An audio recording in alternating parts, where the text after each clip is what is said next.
3 cop cars surrounded my ranch while a woman in heels screamed that I was a threat to the community. I was standing there holding a bucket of chicken feed. She was live streaming everything like it was a viral takedown, waving HOA papers like they meant something out here. Behind her, a shaky cameraman tried to keep up while dodging my roosters. The catch? I'm not in her HOA.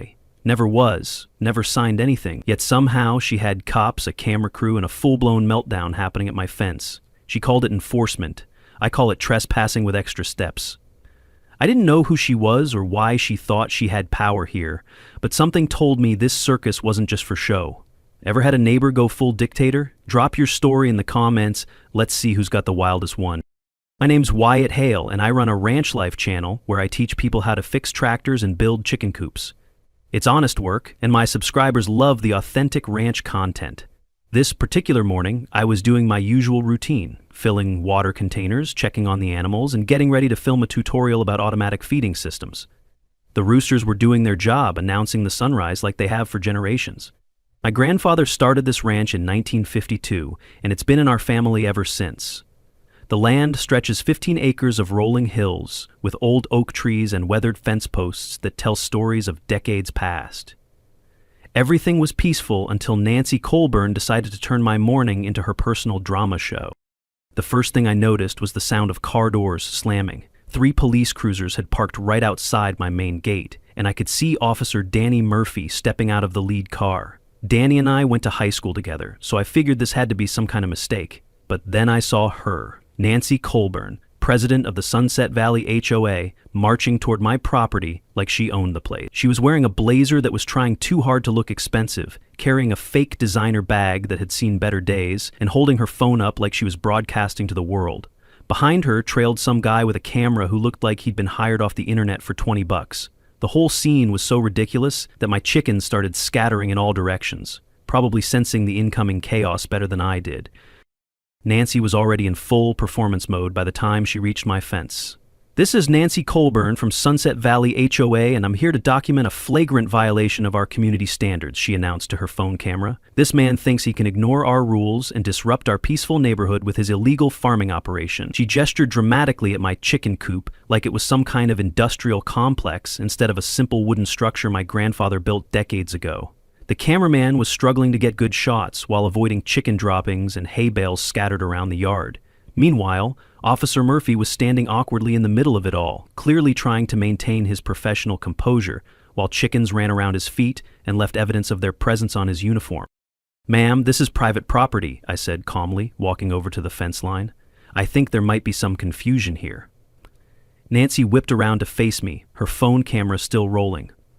"There's no confusion, sir. I've done my homework. This entire area falls under HOA jurisdiction, and you are in direct violation of multiple community standards." She started rattling off her list of complaints: roosters crowing too loudly at 6 in the morning, farm animals not allowed in residential neighborhoods, that old fence being an eyesore, and my chicken coop being built without proper permission. Each accusation was delivered with the kind of righteous indignation that only comes from someone who's never actually read the documents they're citing. The whole performance felt surreal, like watching someone cosplay as a government official without understanding what government officials actually do. "Lady, my family has owned this land since 1952, I replied, keeping my voice level despite the growing annoyance. "Your HOA was built around us, not the other way around." Nancy's expression shifted from confident to indignant. "I don't care about your stories. Rules are rules, and nobody is above the law." She waved a stack of papers in my direction like they were some kind of magical authority that could rewrite property deeds. Officer Murphy stepped forward, clearly uncomfortable with the whole situation. "Wyatt," he said quietly, "I'm sorry about this, but we have to follow procedure when complaints are filed. Can you just walk us through what you've got here?" Danny was trying to be professional, but I could see in his eyes that he knew this was ridiculous. He'd grown up in this area too, and he knew perfectly well that my ranch predated most of the development around here. The inspection that followed was more comedy than law enforcement. Nancy continued her live stream commentary while pointing out every perceived violation she could imagine. "Look at this rustic fence, clearly not up to community standards, and these chickens running free, creating noise pollution and health hazards." The cameraman was still struggling to get footage that didn't include chicken droppings or farm equipment, while Nancy kept adjusting her hair and blazer for better camera angles. He was treating the whole thing like her personal reality show, complete with dramatic gestures and over-the-top outrage about community standards. Meanwhile, the actual law enforcement officer was trying to do his job while navigating around farm animals and avoiding the obvious fact that none of this made any legal sense. Officer Murphy completed his walkthrough and came back to where Nancy was still performing for her camera. "Mrs. Colburn, I don't see any actual violations of law here. This appears to be a legitimate agricultural operation on private property." Nancy's face went red. "That's impossible. I have documentation proving this property falls under our jurisdiction." She thrust her stack of papers at Danny, who politely looked through them while I watched the whole scene unfold. The chickens had calmed down by now and were going back to their normal routine, probably wondering why humans always had to make everything so complicated. After a few minutes, Danny handed the papers back to Nancy and shrugged. "Ma'am, these appear to be internal HOA documents. They don't override property law or agricultural zoning."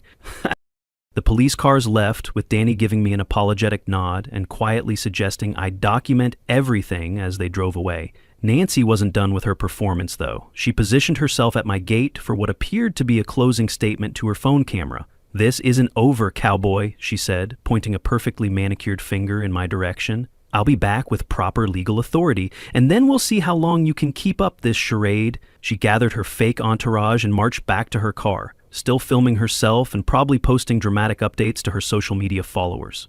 As I watched them drive away, I noticed something interesting.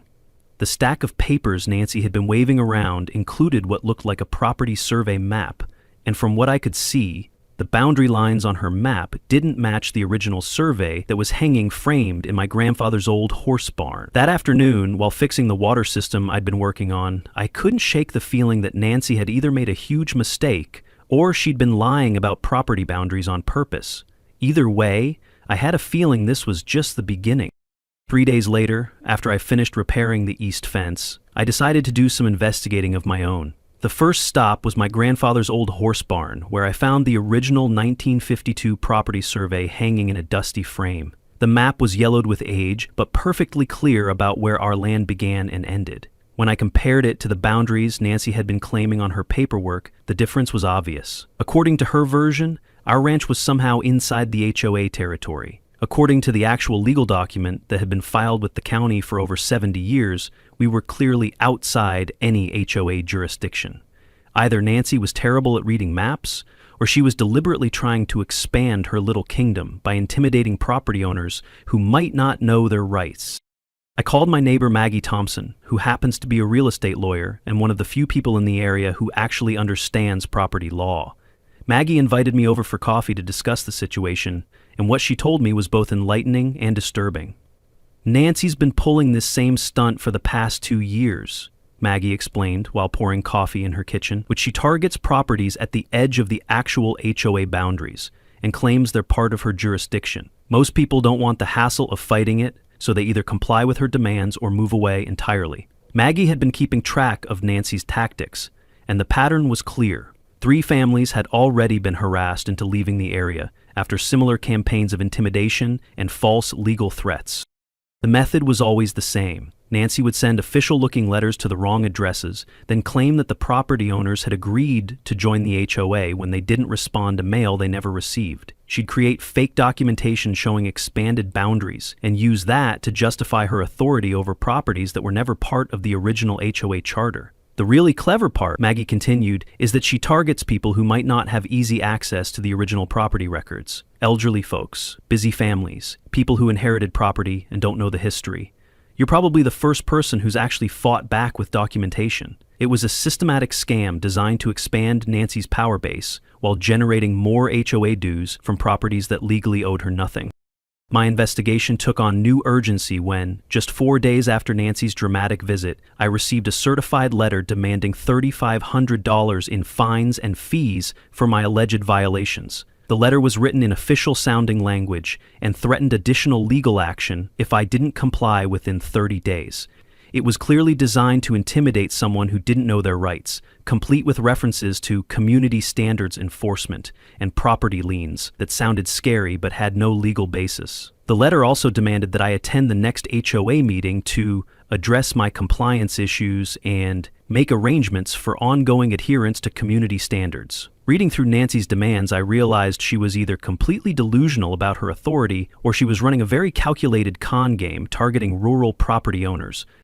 I hired Maggie officially as my legal counsel, which meant taking time away from my channel content and losing some income while dealing with this nonsense. But Maggie was confident we had more than enough evidence to not only defend against Nancy's claims, but potentially expose her entire operation. The problem with scammers, Maggie explained, is that they usually get greedy and target the wrong person eventually. Nancy picks someone with both the resources to fight back and the technical skills to document everything properly.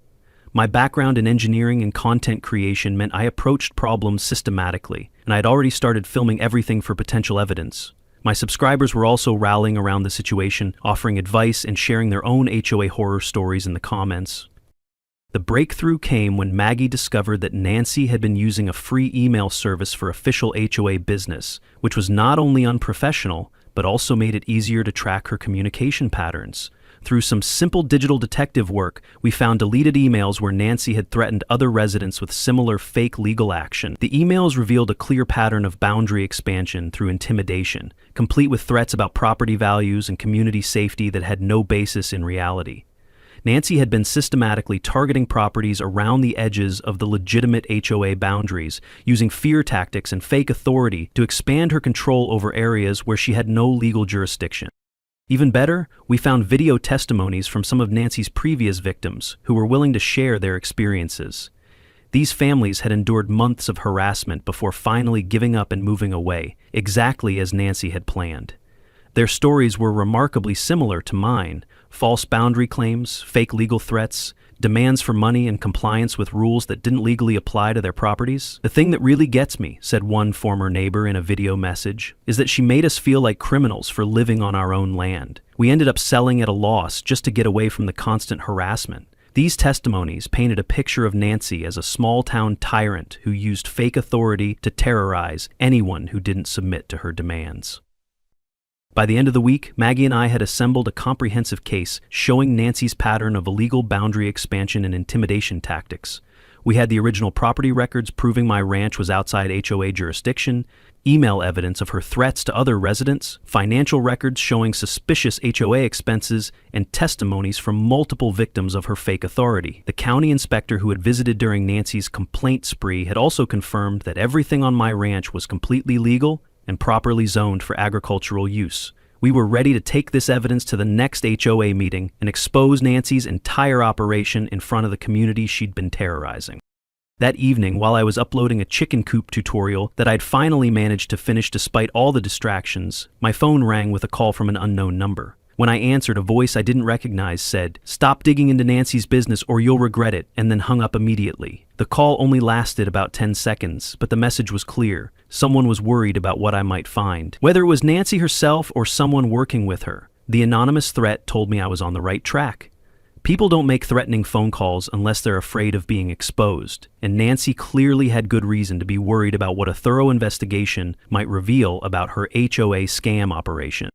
The following week, while I was uploading a video about building automatic chicken feeders, Nancy's response to my investigation became clear. She'd hired a private investigator to follow me around, which I discovered when the same gray sedan showed up at the feed store, the hardware store, and my local coffee shop all in one afternoon. The PI wasn't particularly subtle about his surveillance, sitting in his car with a telephoto lens like he was working a high-profitable celebrity case, instead of watching a guy buy chicken feed. I started filming him filming me, which created some interesting footage where you could see him frantically trying to duck down behind his dashboard every time I pointed my camera in his direction.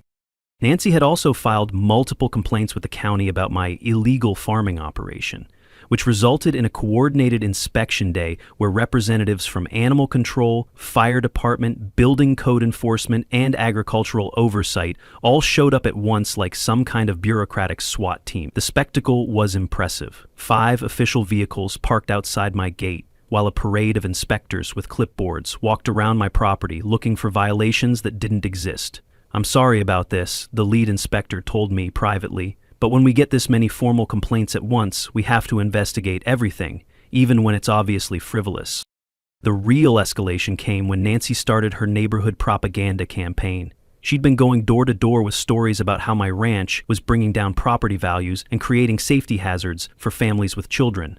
He's running an unlicensed agricultural business in a residential zone, she told anyone who would listen, conveniently leaving out the fact that my property was legally zoned for agriculture and had been operating as a ranch for 70 years. The rumor campaign was designed to turn my neighbors against me before I could present the truth about Nancy's illegal boundary expansion scheme.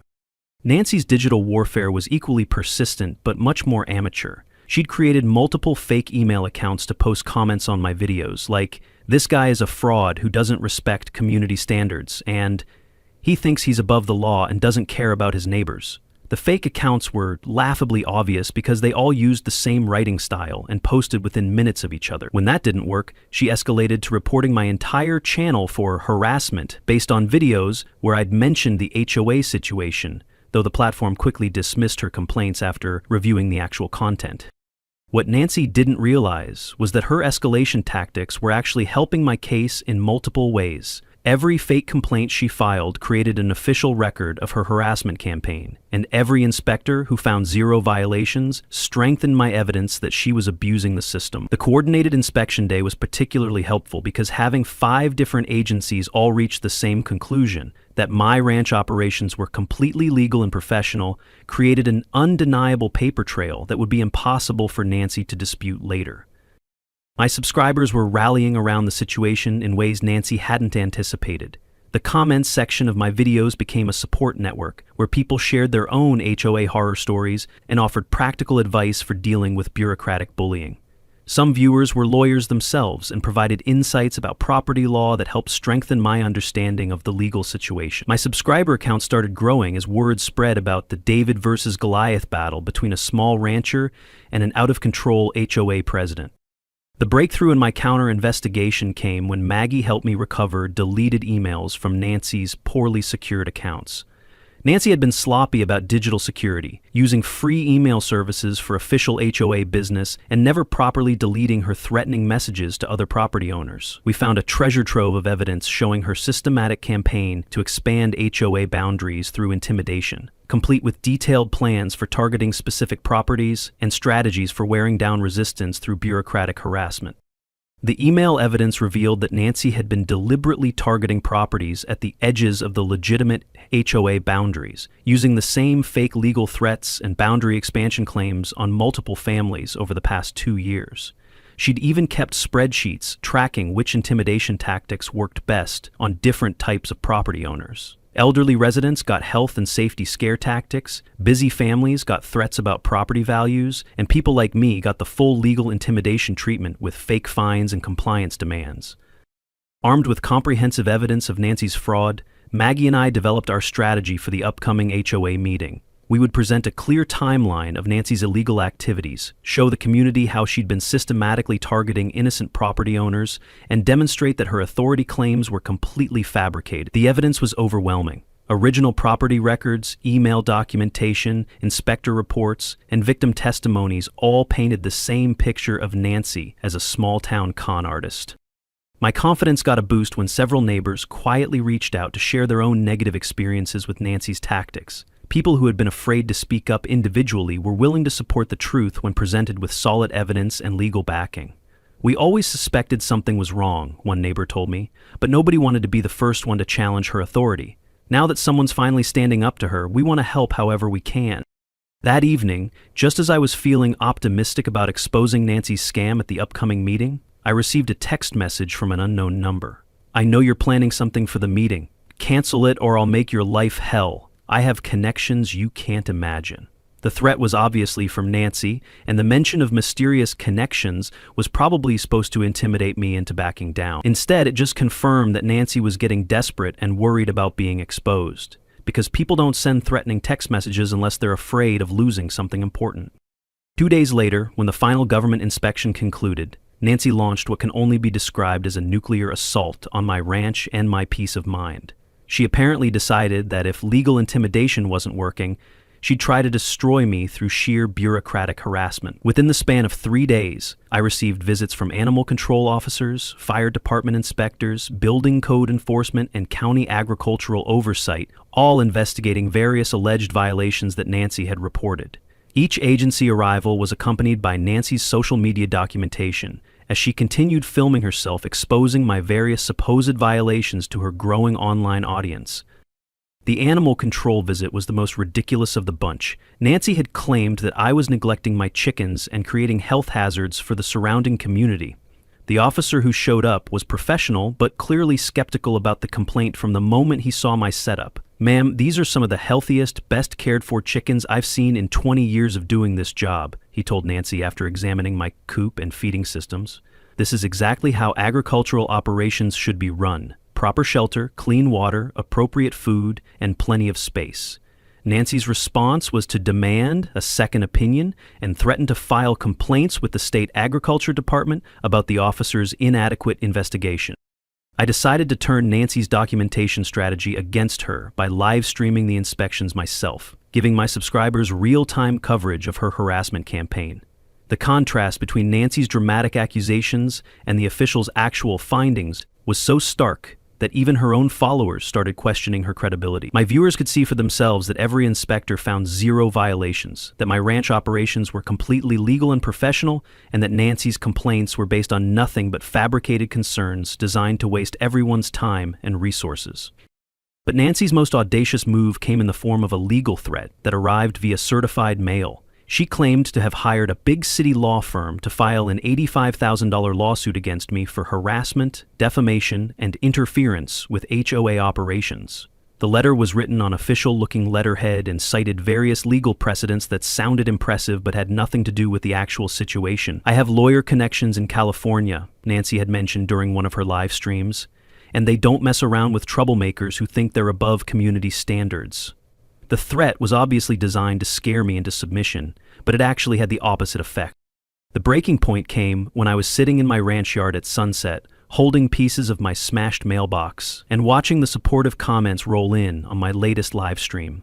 Nancy, or one of her allies, had physically destroyed my mailbox during the night, scattering important documents across the yard, and destroying mail that included business correspondence for my channel. The vandalism was a clear escalation from legal harassment to actual property damage, representing a line that Nancy had crossed from annoying neighbor to potential criminal. The attack on my mailbox was captured by my security cameras, providing clear evidence of the escalating harassment campaign. The ironic thing about Nancy's assault was that every action she took actually strengthened my legal position and community support. Officer Murphy had been quietly documenting the harassment campaign and suggested that I file counter-complaints about the frivolous reports and potential stalking behavior. Maggie was building an ironclad case that Nancy had engaged in systematic harassment, defamation, and possibly mail tampering. My subscribers had grown from 50,000 to nearly 60,000 as word spread about the David versus Goliath battle, and even local news outlets were starting to take interest in the story. Despite all the support, I'll admit there was a moment when I seriously considered just selling the ranch and moving somewhere else to escape the constant harassment. The stress of dealing with Nancy's attacks was affecting my work, my sleep, and my overall quality of life. I actually called a realtor to get a market valuation of the property, thinking that maybe the path of least resistance would be to just give Nancy what she wanted and move on with my life. But as I sat there looking at the property values and thinking about my grandfather's legacy, I realized that running away would just enable Nancy to do the same thing to the next property owner. The turning point came when I was editing footage from the various inspections and noticed a clear pattern in Nancy's behavior. Her accusations were becoming more desperate and erratic, her social media posts were increasingly unhinged, and her tactics were escalating in ways that suggested panic rather than confidence. People who are winning don't usually resort to mailbox vandalism and anonymous threats. Nancy's behavior indicated that she knew her authority was fake and that she was running out of options to maintain her little kingdom of intimidation and fraud. That realization gave me the determination to see this through to the end, regardless of how much harassment she wanted to throw at me. I started preparing for the final confrontation at the HOA meeting, organizing all my evidence into a comprehensive presentation that would expose Nancy's entire operation in front of the community she'd been terrorizing. The documentation was overwhelming. Property records, email evidence, inspector reports, financial irregularities, and testimony from previous victims, all pointing to the same conclusion about Nancy's systematic fraud. The night before the HOA meeting, while I was finalizing my presentation and coordinating with Maggie on our legal strategy, I discovered the full extent of Nancy's desperation. My mailbox had been completely smashed open, and documents that I'd been keeping there for convenience were scattered across the yard. Important papers, including copies of property records and correspondence with various agencies, had been torn up or stolen entirely. It was clear that Nancy or someone working with her had made a final, desperate attempt to steal or destroy evidence before the meeting. But instead of intimidating me, the mailbox destruction just provided more evidence of Nancy's criminal behavior and confirmed that she knew her entire fake authority structure was about to be exposed. Meeting day arrived with the kind of tension that makes you question whether small-town politics should really be this dramatic. As I was doing my usual 6 a.m. routine of feeding chickens and checking water systems, I realized that today would either end Nancy's reign of fake authority or escalate this conflict into something even more ridiculous. Nancy had spent the previous week making increasingly desperate moves to prevent me from attending the meeting or presenting my evidence. She had called an emergency session to vote me out as a dangerous person before I could defend myself, and deployed what was clearly her nuclear option, hiring actors and lawyers to create an elaborate deception that would make Hollywood proud. The fake witness strategy was Nancy's most audacious move yet. She'd apparently found someone willing to pose as a former neighbor who'd been terrorized by my alleged aggressive behavior and property disputes. The guy showed up at the emergency session with a prepared story about how I'd threatened him and his family, forced them to move away, and created ongoing safety concerns for the entire neighborhood. His testimony was delivered with the kind of dramatic flair that belongs in community theater rather than HOA meetings, complete with trembling voice and carefully timed emotional pauses. "He's dangerous," the fake witness declared, "and I'm afraid for what he might do to people who stand up to him." What Nancy didn't realize was that Maggie had done a background check on her hired actor and discovered some very interesting information. The guy was actually a professional performer who specialized in HOA training videos for property management companies, where he played various roles in educational scenarios about conflict resolution and community standards enforcement. His social media profiles showed him advertising his services for realistic testimonial video and community education presentations. Maggie even found bank records showing a direct payment from Nancy's personal account to the actor's business just 3 days before his scheduled testimony. Nancy's character assassination campaign had reached truly desperate levels by this point. She was telling anyone who would listen that I had a history of violence, that I'd been involved in previous property disputes that ended badly, and that I posed an ongoing threat to community safety. None of these claims had any basis in reality, but Nancy was betting that fear and uncertainty would be enough to turn the community against me before I could present the truth. She had also attempted to file false reports with the county claiming that I'd threatened her and other residents, hoping to create an official record that would support her claims about my dangerous behavior. The mailbox destruction had been just the beginning of Nancy's evidence tampering campaign. She'd hired what appeared to be an actual lawyer to accompany her fake witness, complete with expensive suit and briefcase full of official-looking documents that were designed to intimidate rather than inform. Nancy was clearly planning to make this as dramatic and intimidating as possible, probably hoping that a show of force would prevent me from presenting my evidence effectively. Despite Nancy's best efforts to destroy or steal my evidence, I'd learned enough about digital security to keep backup copies of everything in multiple locations. Her mailbox vandalism had cost me some convenience, but all the crucial documentation was safely stored in formats that she couldn't access or destroy. Maggie had also been working with local law enforcement to document Nancy's harassment campaign, creating an official record of her escalating behavior that would be useful regardless of how the HOA meeting went. At this point, Maggie explained, Nancy's tactics are so over the top that she's probably committed several crimes in her effort to avoid being exposed for her original crimes. The stress of dealing with Nancy's harassment had definitely taken its toll, and I briefly wondered if just selling the ranch might be easier than fighting this battle. But looking at my grandfather's legacy and thinking about other property owners Nancy might target next, I knew backing down wasn't an option. The morning routine of caring for my animals provided some perspective. My chickens didn't care about HOA politics or property boundaries. They just wanted food, water, and safe shelter. Exactly what my ranch had been providing for 70 years. As I drove to the community center for the meeting, I passed Nancy's car in the parking lot and noticed she had her fake witness with her, along with what appeared to be an actual lawyer in an expensive suit. Nancy was clearly planning to make this as dramatic and intimidating as possible, but I'd learned that Nancy's most impressive displays were usually covering up her weakest position. The presence of lawyers and fake witnesses just confirmed that she knew her original authority claims couldn't stand up to scrutiny. Standing outside the meeting room, Nancy positioned herself like a general preparing for battle, surrounded by her entourage and clearly enjoying the drama of the moment. "Hope you enjoyed playing farmer, Wyatt," she said loud enough for everyone to hear. "Time to face the real world and learn that actions have consequences." Her confidence seemed genuine, but I noticed that her hands were shaking slightly, and her voice had the brittle quality that comes from someone who's trying to convince themselves as much as everyone else. The faker the authority, the louder the performance, and Nancy was definitely putting on the loudest performance of her career. The community center was packed beyond capacity, with residents lining the walls and spilling out into the hallway. The clear division in the room was immediately obvious. Nancy's supporters clustered on one side, my supporters on the other, and a large group of undecided people in the middle who just wanted to understand what was actually happening. Nancy had positioned herself at the front table with her lawyer, her fake witness, and a stack of official-looking documents that she'd arranged for maximum visual impact. I set up my laptop and projector on the other side of the room, with Maggie beside me and our evidence organized into clear, logical presentations that anyone could understand. Nancy opened with a performance that belonged in a courtroom drama rather than a community meeting. She delivered an emotional speech about dangerous individuals who threaten our peaceful community, complete with fake tears and dramatic gestures toward me as the alleged source of all the neighborhood's problems. "Ladies and gentlemen," she declared, "we're here today because one man thinks he's above the law and can terrorize his neighbors with impunity. The evidence will show that Wyatt Hale has engaged in systematic harassment, violated multiple community standards, and created an ongoing safety threat that we can no longer ignore." Her fake witness took the stage next, delivering his rehearsed testimony about my supposed history of violence and intimidation.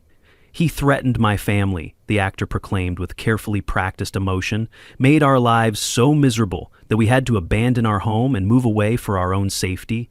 I'm here today to warn this community about what they're dealing with, before someone gets seriously hurt." The performance was professionally delivered, but something about it felt off to anyone paying close attention. Real trauma doesn't usually come with perfect timing and dramatic pauses, and the guy's story had the polished quality of someone who'd practiced it multiple times.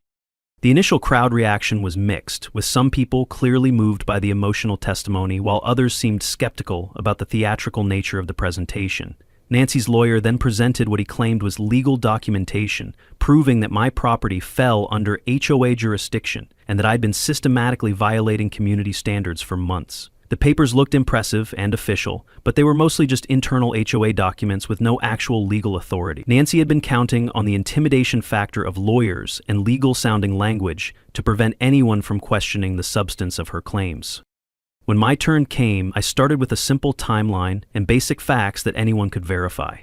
My name is Wyatt Hale, and this ranch has been in my family since 1952. Here's the original property deed filed with the county 70 years ago, showing exactly where our land begins and ends. I projected the 1952 survey onto the screen, then overlaid it with current county maps showing that our property had always been outside any HOA boundaries. The visual evidence was undeniable. Our ranch predated the HOA by decades and had never been part of their jurisdiction under any legitimate interpretation of property law. The first major revelation came when I showed the community Nancy's systematic campaign of illegal boundary expansion. Over the past 2 years, Nancy Colburn has been sending fake legal notices to property owners around the edges of the legitimate HOA boundaries, claiming authority she doesn't legally possess. I displayed email evidence of Nancy's threats to other residents, financial records showing HOA money being used for Nancy's personal expenses, and documentation of her pattern of targeting vulnerable property owners who might not know their rights. The evidence painted a clear picture of Nancy as a small-town con artist who'd been systematically expanding her power through intimidation and fraud. The second revelation was even more damaging to Nancy's credibility.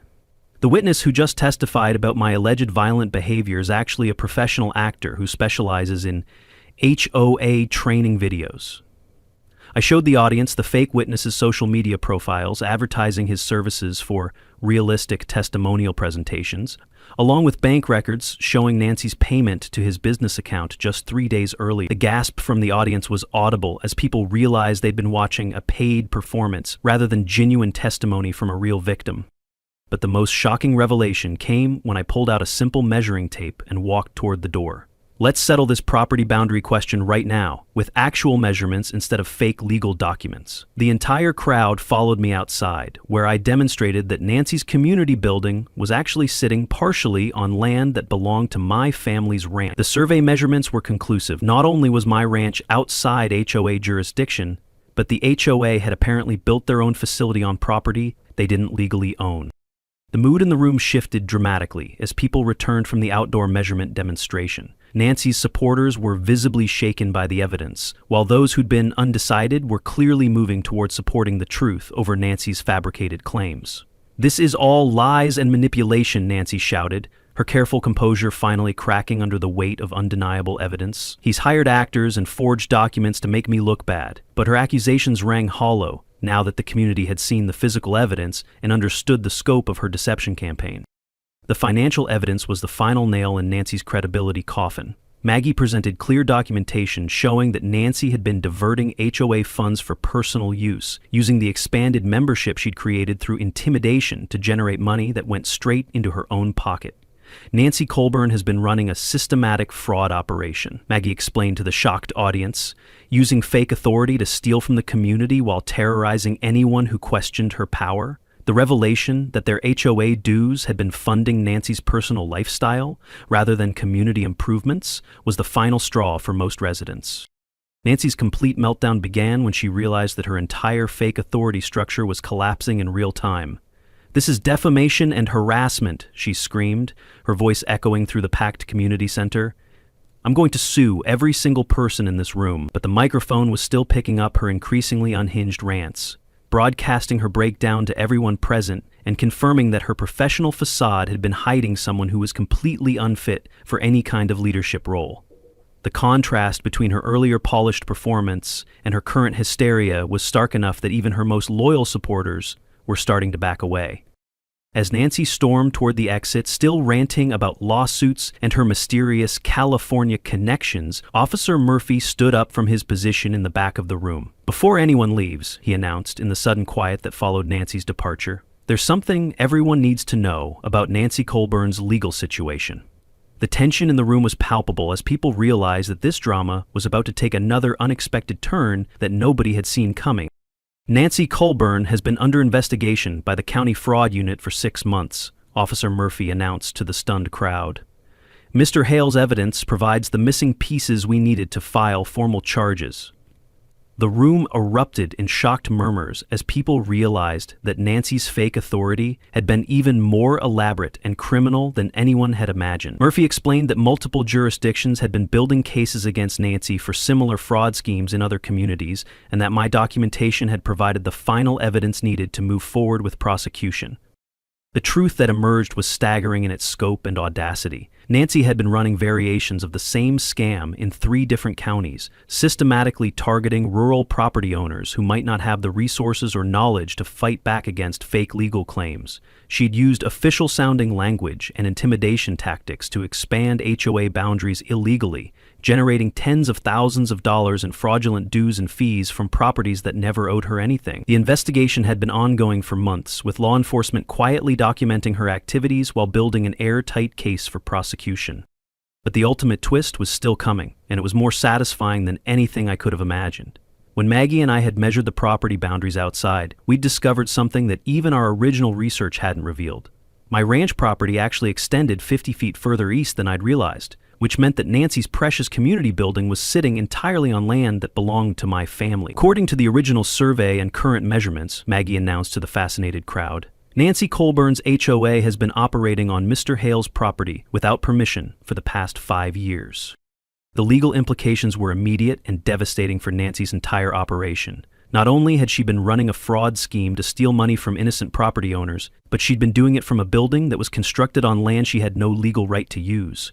The irony was perfect. Nancy, who had spent months claiming authority over my property, had actually been trespassing on my land while running her fake HOA operation. As Murphy explained the various charges being filed, including fraud, theft, harassment, and criminal trespass, it became clear that Nancy's legal problems were just beginning. Nancy's arrest happened right there in the community center parking lot, with half the neighborhood watching as Murphy placed her in handcuffs. "Ma'am, looks like you're the one trespassing," I told her as she was being led to the police car. "Better call those big city lawyers." Her response was a string of threats and accusations that were loud enough for everyone to hear, confirming that even in defeat, Nancy couldn't accept responsibility for her own criminal behavior. The woman who had spent months terrorizing the community with fake authority was finally facing real legal consequences for her actions. The community reaction was a mixture of relief, anger, and embarrassment that they'd been fooled by Nancy's elaborate con game. Multiple residents came forward with their own stories of Nancy's harassment and intimidation, creating a clear picture of someone who'd been systematically abusing her position for personal gain while terrorizing anyone who dared to question her authority. The financial recovery process revealed the full extent of Nancy's theft from the community. She'd been literally stealing from residents to pay for the tools she used to steal more from them. The property situation worked out better than I could have hoped. Rather than evicting the community building from my land, I offered to let them continue using the space for free in exchange for a formal acknowledgement of the actual property boundaries and a commitment to transparent, democratic HOA governance. The community readily agreed, and the building became a symbol of cooperation rather than intimidation. New HOA leadership was elected through an actual democratic process, with policies requiring transparency and community input for all major decisions. My personal vindication was complete, but the broader impact was even more satisfying. The case became a resource for other rural property owners dealing with similar HOA scams, and my documentation methods were shared with law enforcement agencies in multiple states. My channel subscriber count grew to over 80,000 as the story gained national attention, and I started receiving messages from people across the country who were fighting their own battles against fake authority and bureaucratic bullying. Nancy's legal consequences were appropriately severe. She was convicted on multiple felony charges, including fraud, theft, criminal harassment, and conspiracy, resulting in significant fines, restitution payments, and a probation period that required her to stay away from any HOA activities. The financial penalties bankrupted her fake empire and forced her to sell her property and move away from the area entirely. Her social media accounts were deleted, and her dream of being a small-town power broker was permanently destroyed by the weight of her own criminal behavior.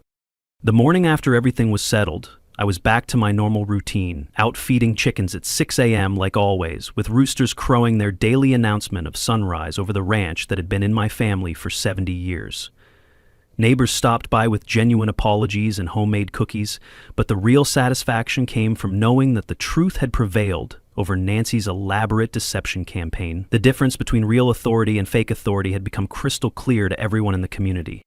Nancy learned an expensive lesson about that difference, and hopefully her example will prevent other would-be tyrants from trying similar scams on rural communities that just want to be left alone.